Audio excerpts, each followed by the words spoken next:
ایران میں نہیں. یہ ایرانی میڈیا کہتا ہے کہ اگر کوئی عدم استحکام ہے تو وہ امریکہ کے اندر بڑھ رہا ہے، وہ ایران میں نہیں بڑھ رہا.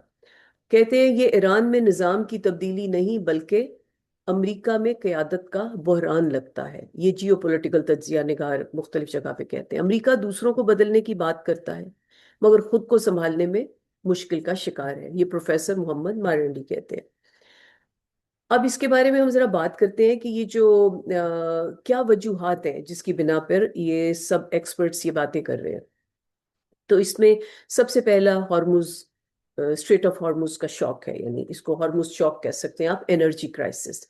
تو آبنائے ہرمز میں خلل عالمی تیل سپلائی کو ہلا رہا ہے ہر طرف، جس سے فوری توانائی کا بحران پیدا ہو چکا ہے اور مزید بڑھتا جا رہا ہے. دنیا کے تقریباً 1/3 تیل کی ترسیل اسی راستے سے جڑی ہے، اس لیے معمولی خلل بھی عالمی جھٹکا بن جاتا ہے. اور یہ صرف علاقائی مسئلہ نہیں بلکہ عالمی انرجی یا سیکیورٹی کا بنیادی نقطہ ہے. اب اگر یہ دباؤ برقرار رہا تو سپلائی چین کا پورا توازن بگڑ سکتا ہے. اب دوسرا جو اس کا پوائنٹ ہے وہ یہ ہے کہ آئل پرائسز، یعنی پبلک اینگر کہاں سے آتا ہے، یا عام لوگوں پہ دباؤ کیسے پڑتا ہے، یا ان کو مشکلات کا کیسے سامنا کرنا پڑتا ہے. تیل اور پیٹرول مہنگا ہوتے ہیں، عوامی غصہ تیزی سے بڑھتا ہے. یہی کسی بھی حکومت کے لیے سب سے بڑا سیاسی خطرہ ہوتا ہے، خاص طور پہ امریکہ جیسی جگہ میں. پاکستان میں تو لوگ آواز ہی نہیں نکالتے، بس ادھر ادھر نعرے لگا دیتے ہیں گھروں میں. امریکہ میں پیٹرول کی قیمت براہ راست ووٹر کے روزمرہ خرچ سے جڑی ہوتی ہے اور انہیں اس کا شعور بھی ہے، اور ان کو یہ بھی پتہ ہے کہ آواز کیسے اٹھانی ہے. اور بہرحال امریکہ میں لوگوں کی آواز ابھی بھی بہت سٹرونگ ہے. معاشی درد جب جیب تک پہنچتا ہے تو سیاسی بیانیہ فوراً بدل جاتا ہے، یعنی جو لوگوں نے ریٹنگ میں مطلب چینج آ رہا ہے، یعنی ان کا اپنا زبان بھی بدل جاتی ہے. تاریخ بتاتی ہے کہ انرجی مہنگائی اکثر حکومتوں کے خلاف عوامی رد عمل کو تیز تر کر دیتی. تیسرا ہمارا نقطہ ہے جی انفلیشن، سلو گروتھ، اکنامک پین. تو مہنگائی اور معاشی سست روی جو ہے، یعنی مہنگائی ایک طرف، معاشی سست روی کا امتزاج حکومت کے لیے سب سے خطرناک معاشی دباؤ بن جاتا ہے. ایسی صورت میں آپ کی بہت سی جابس بھی جاتی ہیں. یہ وہ صورتحال ہے جہاں نہ معیشت بڑھتی ہے اور نہ قیمتیں رکتی ہیں. یہ وہ مرحلہ ہوتا ہے جہاں پالیسی سازوں کے پاس مؤثر حل موجود نہ ہو تو اسی کیفیت میں عوامی اعتماد تیزی سے کمزور ہو جاتا ہے اور سیاسی قیمت یعنی اتنی زیادہ بڑھ جاتی ہے جس کو پے کرنا مشکل ہو جاتا ہے. نمبر 4 ہے وار فٹیگ، اینٹی وار بیکلیش. تو امریکی عوام کی بڑی تعداد مزید جنگ یا زمینی کارروائی کے خلاف ہے. امریکی عوام بھی، ویسے تو کانگریس بھی. سیاسی حمایت تیزی سے کم ہو رہی ہے. طویل جنگیں ہمیشہ اندرونی تھکن اور سوالات کو جنم دیتی ہیں. ویتنام اور عراق کی مثالیں دکھائی دیتی ہیں کہ عوامی دباؤ آخرکار پالیسی بدل دیتا ہے. جب جنگ کا مقصد واضح نہ ہو تو مخالفت مزید تیزی سے بڑھتی ہے. یہاں ہمیں یہی دکھائی دیتا ہے کہ مقصد امریکہ کا تو کوئی نہیں تھا، نہ اس کو کوئی خطرہ تھا. تو اسرائیل کے لیے جو جنگ لڑی اس پہ عوام کو بھی اعتراض ہے، کانگریس کو بھی اعتراض ہے، ملٹری کے آفیشلز کو جو سینئر ہیں، CIA، یہ سب کو بھی، کہ ہمیں یہ سینس نہیں کرے. نو کنگز پروٹیسٹ ہوتی ہے اس ویکینڈ پہ. تو اس میں انٹرنل انریسٹ اتنا واضح دکھائی دیتا ہے، جیسے یعنی یہ جو نو کنگز جیسے مظاہرے جو ہیں یہ امریکہ میں پچھلے سال بھی ہوئے تھے، مگر اس سال امریکہ میں یہ والا جو مظاہرہ نو کنگز کا ہوا ہے یہ عوامی عدم اطمینان اور اندرونی دباؤ کو بہت پرومیننٹ مطلب کر کے آیا ہے. اور اس میں تقریباً مظاہروں میں تقریباً 9 سے 10 ملین افراد پورے امریکہ سے سڑکوں پر نکلے، جس میں کوئی 33 ڈفرنٹ یعنی ایونٹس اس کے ہوئے مختلف اسٹیٹس میں، جو امریکی تاریخ کا سب سے بڑا احتجاج قرار پایا.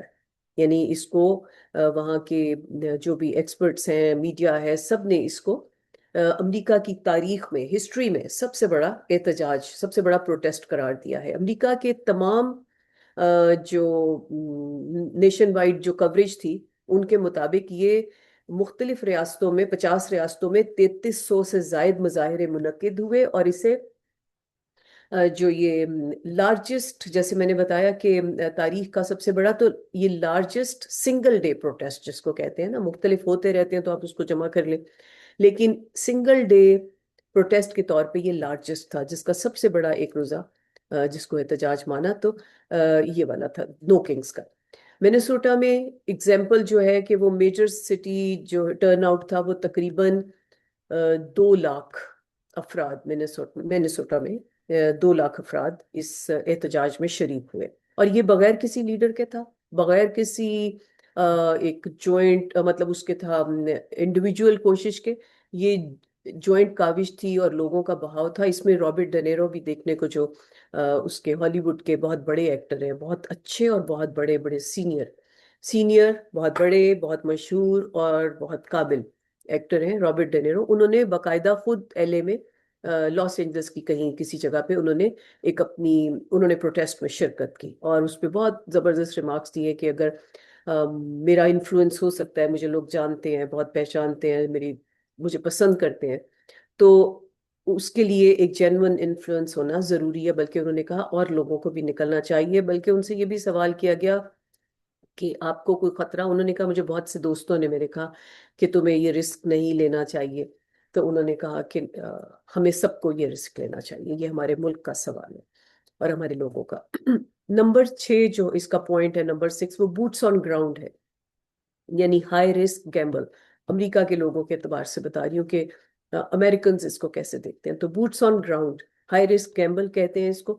جو ایکسپرٹس کہہ رہے ہیں زمینی جنگ کی صورت میں جانی نقصان اور طویل جنگ حکومت کے لیے سیاسی طور پر تباہ کن ہو سکتی ہے۔ یہ جو ایکسپرٹس کی رائے ہے، یہ ہم وہ بیان کر رہے ہیں، مگر جو اس کی جو مطلب وجہ ہے وہ بیان کرتے ہوئے ایکسپرٹس کی اپینین اس کے حوالے سے۔ تو بوٹس آن گراؤنڈ کی جب بات ہوتی ہے تو اس کے حوالے سے بہت کنسرنس ہیں لوگوں کو، کیونکہ جنگ کے ہم حالات آلریڈی دیکھ رہے ہیں، تو ایکسپرٹس اس کو جیسے اس کی گہرائی میں جا کے اس کو سمجھنا چاہتے ہیں، تو ان کے سامنے یہ بات آتی ہے کہ اس میں امریکہ کو کیا کیا نقصانات ہو سکتے ہیں، لوگوں کے لیے کیا آگے اس کی پریشانیاں ہو سکتی ہیں۔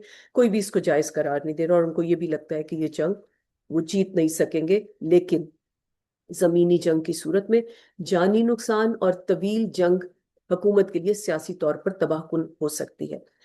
جدید غیر متوازن جنگ میں واضح فتح حاصل کرنا مشکل ہو جاتا ہے، اور جانی نقصان بڑھتے ہی عوامی حمایت تیزی سے ختم ہو جاتی ہے۔ ایک طویل جنگ حکومت کی ساکھ اور استحکام دونوں کو متاثر کرتی ہے۔ بڑی اہم بات ہے، جب طویل جنگ جاری رہتی ہے تو حکومت ظاہر آتی ہے کہ اس نے جو فیصلہ کیا وہ کوئی واضح نہیں تھا، اور اس سے جو اس کے اوپر جو امپیکٹ پڑتا ہے عام لوگوں پہ یا ملک پہ، اس سے لوگوں کو ظاہر تکلیف پہنچتی ہے۔ ساتھ ساتھ جب جانی نقصان ہوتا ہے اس میں، جب خدا ان کے ٹروپس کی ڈیڈ باڈیز آنی شروع ہوتی ہیں، تو اس پہ اعتراض ہوتا ہے کہ یہ جنگ کا مقصد کوئی نہیں ہے، یہ جنگ اتنی طویل ہے، اس میں کوئی فیصلہ دکھائی نہیں دیتا، اس میں کوئی ہار جیت دکھائی نہیں دیتی، تو پھر جانی نقصان کیوں ہو رہا ہے، پھر مالی لوگوں کو نقصان مطلب سفر کیوں کرنا پڑے۔ تو یہ سب چیزیں سامنے آتی ہیں۔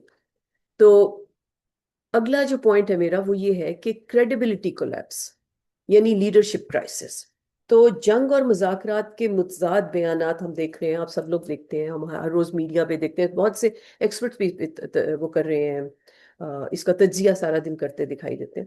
تو ہم یہ دیکھتے ہیں کہ جنگ اور مذاکرات کے متضاد بیانات قیادت کی ساکھ کو بھی شدید نقصان پہنچا رہے ہیں۔ اب آپ دیکھیں کہ پریزیڈنٹ ٹرمپ کے بیانات کو لے کر ہی صرف اتنی لائک طنز و مزاح جاری ہے، کامیڈی بھی بلکہ جاری ہے، غصہ بھی جاری ہے، اور اس صاف بلکہ یہاں تک بات آ گئی کہ اس کو لوگوں نے، ایکسپرٹس نے کہا ہے کہ پریزیڈنٹ ٹرمپ کو اس وقت جیسے سٹیپ ڈاؤن ہونا چاہیے، کیونکہ بہت خطرناک ہے ان کا اقتدار میں رہنا، وہ ڈیلیوشنل لگ رہے ہیں، ان کو سائیکولوجیکل ہیلتھ ایشوز لگ رہے ہیں، اور ان کے بیانات سے صاف یہ ظاہر ہوتا ہے ہی is not in healthy form میں نہیں ہے۔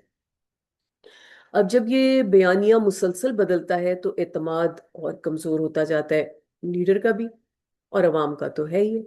داخلی اور عالمی سطح پر قیادت کی سنجیدگی پر سوال اٹھنے لگتے ہیں، اور یہی ہو رہا ہے کہ ہم ہر طرف دیکھ رہے ہیں سوال ہی اٹھ رہے ہیں۔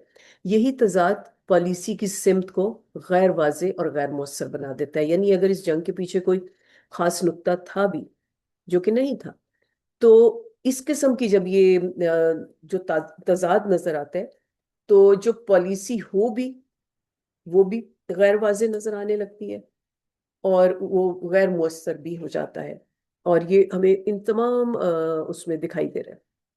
نمبر 8 بہت اہم ایک اور پوائنٹ ہے، وہ ہے جی برکس رائز.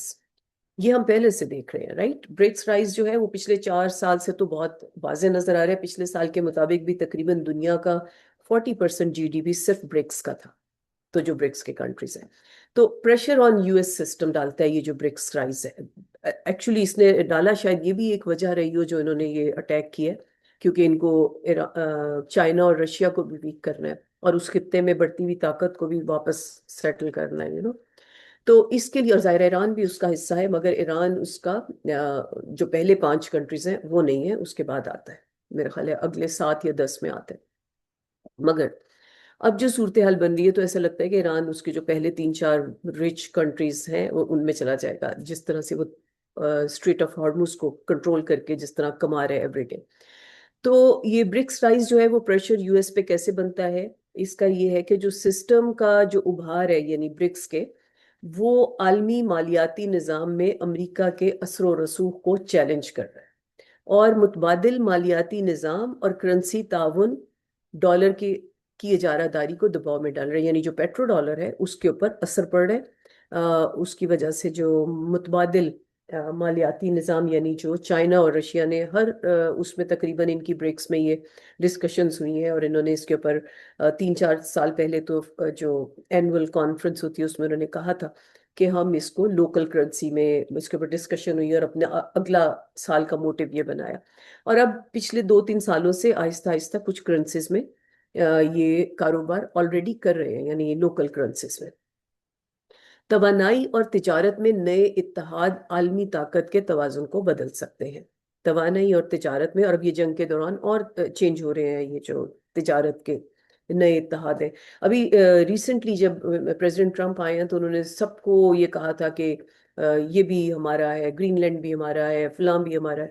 اور اسی میں انہوں نے کینیڈا کو بھی کہنا شروع کیا تھا کہ پرائم منسٹر ٹروڈو تھے اور انہوں نے کہا کہ یہ ہمارے گورنر ہے، گورنر ٹروڈو، اور یہ کینیڈا مرج ہو جائے ایز اے ریاست.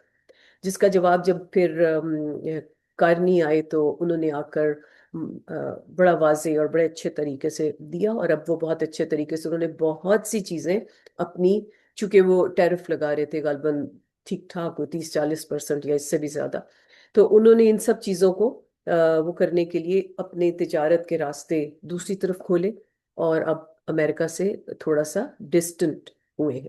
اور یعنی اپنی ریلائی نہیں کر رہے اب امریکہ پہ. انہوں نے چائنا کے ساتھ، انڈیا کے ساتھ اور بہت سی جگہوں کے ساتھ اپنے آگے اثر و رسوخ بڑھائے تجارت کے لیے. تو یہ تبدیلی یہ تو وسعت سے شروع ہو گئی تھی، مگر اب اس وقت میں اور بہت سے لوگوں کو ظاہر ہے ان کو نظر آ رہا ہے کہ امریکہ تو کچھ نہیں سوچ رہا جیسے کہ اس کو سوچنا چاہیے تمام لوگوں کی. ایون آپ اس خطے میں دیکھیں تو جو گلف کے جو کنٹریز ہیں ان کے اوپر جس قسم کی ایران کی حملے ہو رہے ہیں، اور جائز حملے ہو رہے ہیں، کیونکہ وہ صرف امریکن بیس پہ اور اسرائیلی بیس پہ یا ان کے اس پہ کریں، کیونکہ ایران میں تو پبلک انفراسٹرکچر پر بھی بہت حملے ہو رہے ہیں. آج ہی کی بات ہے کہ فارماسیوٹیکل اس کے اوپر کی گئی ہے، بہت بڑا اٹیک کیا گیا ہے ہاسپٹلس پہ، 50 ہاسپٹلس، 300 اسکول، اور ابھی تو شاید بڑھ گئے ہیں. تو ان سب کو دیکھتے ہوئے یہ جو اس علاقے میں جو نقصان ہو رہا ہے اس کے لیے امریکہ کی پریشانی نہیں دکھائی دے رہی، بلکہ وہ کہہ رہے ہیں کہ اگر آپ چاہتے ہیں کہ ہم یہ جنگ روکیں تو اتنا ہمیں پے کر دیں، اور اگر آپ چاہتے ہیں ہم جنگ جاری رکھیں تو اس سے ڈبل کا ہے. تو یعنی اس وقت میں وہ ان کو ایک طرح سے بلیک میل ہو رہے ہیں کہ اتنا پیسہ ادا کرو. یہ تبدیلی فوری نہیں بلکہ مگر بتدریج ایک بڑے اسٹرکچرل شفٹ کی طرف اشارہ ہے. نمبر 9 جو پوائنٹ ہے وہ ہے چائنا فیکٹر، یعنی جو اس کا جو ایک سپیڈ سے گلوبل شفٹ ہے. چین اس صورتحال میں فائدہ اٹھا کر عالمی معاشی اور سفارتی طاقت میں مزید مضبوط ہو سکتا ہے، ہو رہا ہے، تھا بھی اور اب اور ہو رہا ہے. چین بحران کے دوران متبادل سپلائی اور سفارتی مواقع حاصل کرتا ہے.